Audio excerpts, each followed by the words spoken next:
What's up, everyone? Welcome to a new episode of the Poker Vlog. Today we are headed out to a cash game session in Springfield, Missouri. Don't have anything too crazy going on. Playing a little bit of 1-2. Going to be buying in for $300. So let's go ahead and get right after it. Hop into some hands. That's why you guys are here. So let's get going.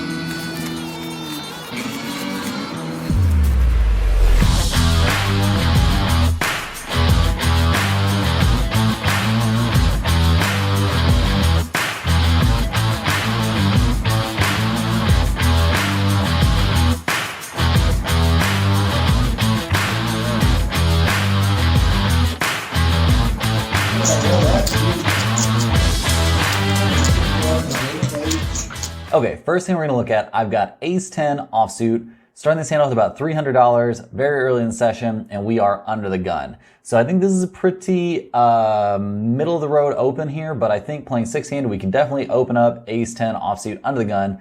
I go ahead and open it up for $15, which is the standard size people open to in this game, and I get 4 callers. So we are going 5 ways. Yeah, guys, 5 ways to the flop.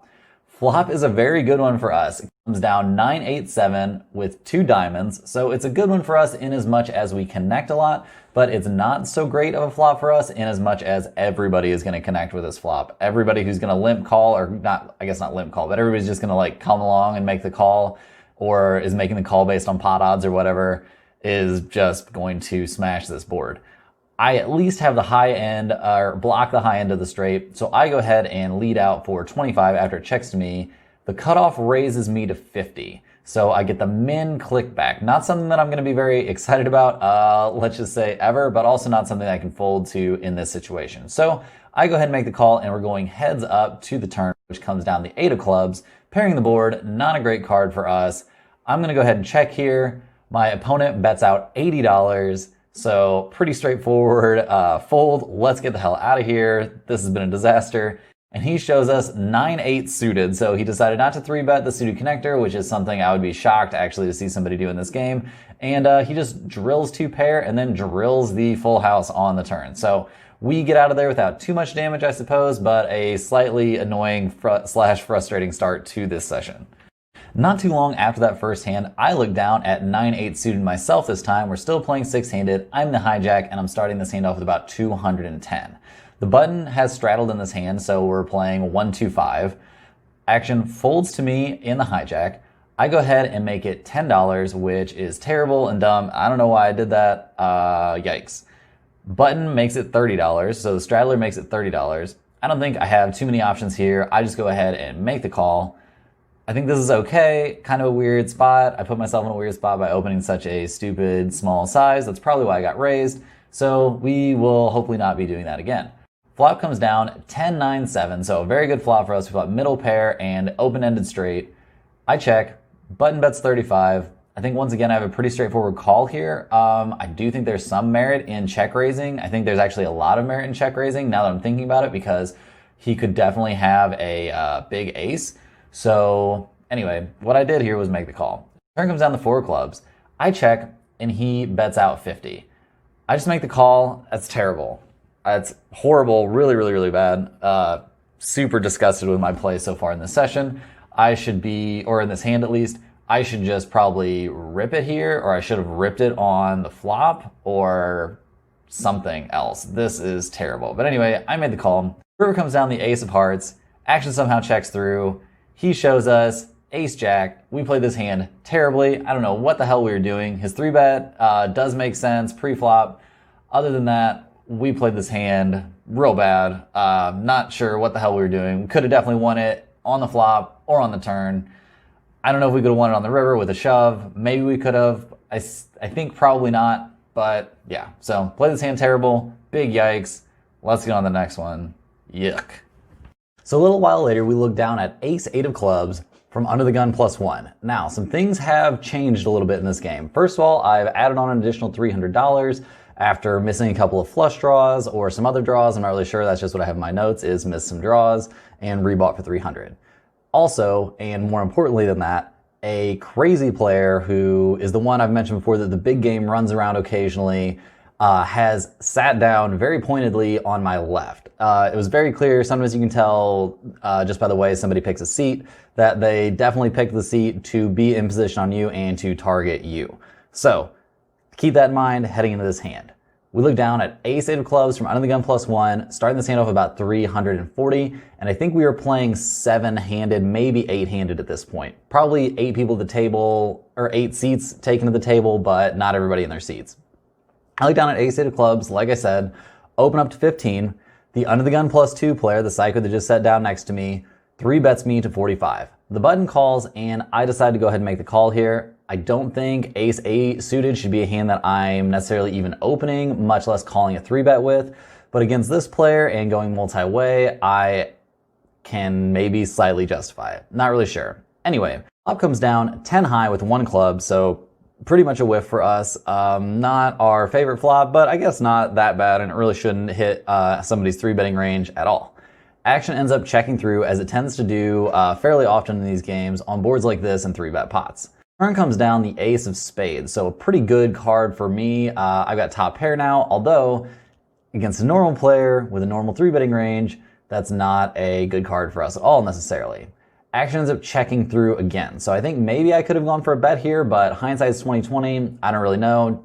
Definitely don't think this is a spot that I should bet into 2 opponents. River comes down the 6 of clubs, so it completes all the straights. Doesn't obviously complete the front door flush draw, but that got there on the turn. So I don't really think there's too much that we can do. I check, the psycho bets out 80, the button makes the call, so I don't really have too many options here except for to fold. I think I was definitely going to make the call against the crazy player. Might have been a spike call, but I also know that he's gonna bet at this pot in this spot with literally any 2 cards. So planning on making the call, but unfortunately the button calls, so there's no way we can call now. The crazy player shows down king high, and the button shows down 8-6 of hearts. So he had, I don't know, not much, but he had a pair of 6s and made him work by making the very thin call on the river. Great call by him. Really sucked that we weren't able to make that call due to him making the superhero call. But yeah, oh well, on to the next one.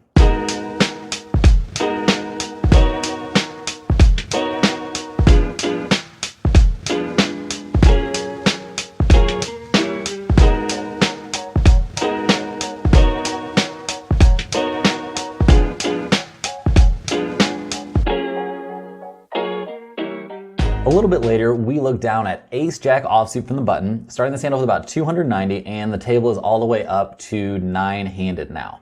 So the action folds to me on the button, which is kind of crazy. I go ahead and make it $15.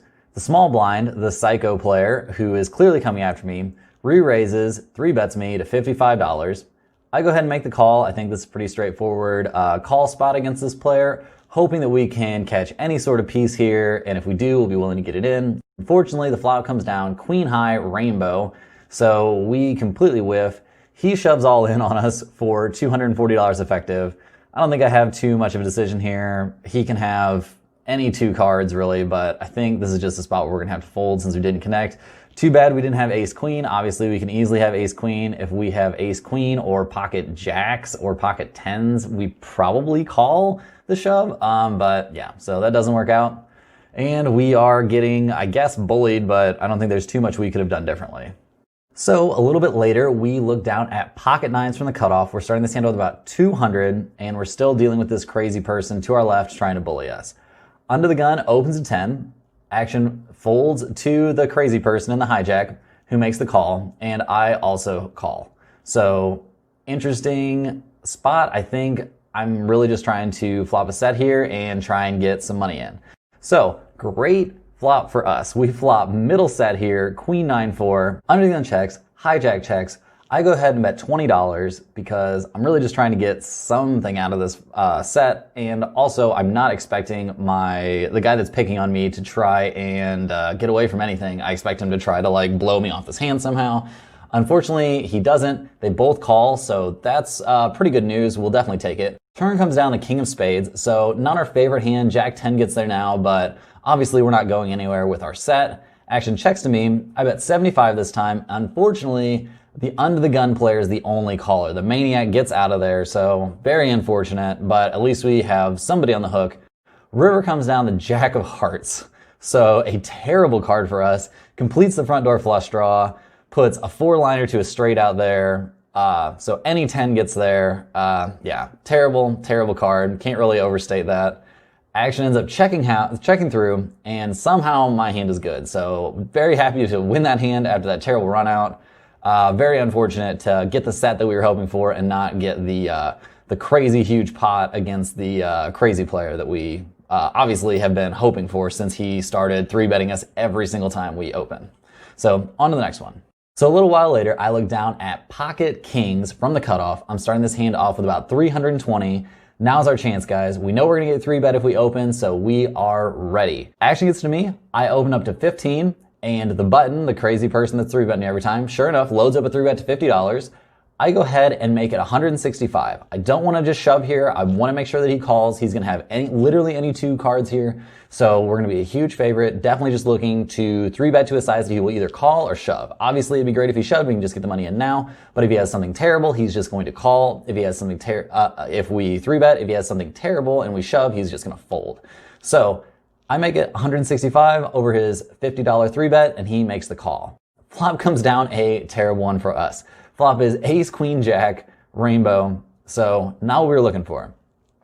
I end up checking and he checks back. So I think he's for sure in any 2 card land right now.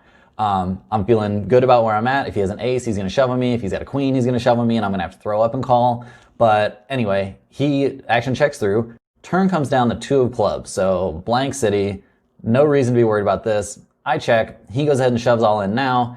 I'm thinking this looks very weak after doing that, after this flop that I would, that I would expect him to normally bet because betting is what he does. I think about it for a little bit and call. Guess what hand he shows down against me? Guess what hand? He shows down Jack 2. Jack 2, offsuit, not even suited. Jack 2, offsuit, yeah. So he somehow miracle turns 2 pair. No miracle, no help for me on the river. We're stacked. We're down 2 full buy-ins. Very tilted about how that went down, especially against the player that it went down against. So, yeah, yikes, I guess. Gonna go ahead and get out of here. Nothing to rack up. Go ahead and head out of there. Didn't feel like firing off more. Probably should have, but couldn't find the willpower to do that. So, another losing session. Very tilting. Well guys, that's all for this session. Unfortunately, we couldn't find a way to win, couldn't find a way to stack the guy that was coming after us with those 3-bets every single time we opened. Pretty unfortunate with the pocket kings there at the end. I think that was just bad luck. When somebody is going so crazy like that, you really hope you can just find a good spot to trap them. But unfortunately, we didn't find a way to do that. Losing to Jack 2 offsuit there, pretty disappointing. Left, not in a very good mood. Did not feel like recording a outro then, so that's why you get this guy now. Yeah, that's pretty much it. If you like the video, please give it a thumbs up. It really helps the channel grow and helps the video be recommended to more people. If you're not subscribed, please check below and consider subscribing. It helps out the channel a ton and it's totally free. Channel's been going really well lately, pumping out the videos 2 a week now. Gonna be getting back into the streets, playing a lot more poker now, so hopefully we can keep up the videos. So yeah, that's pretty much it. See you guys next time. Thanks for watching. Good luck out there.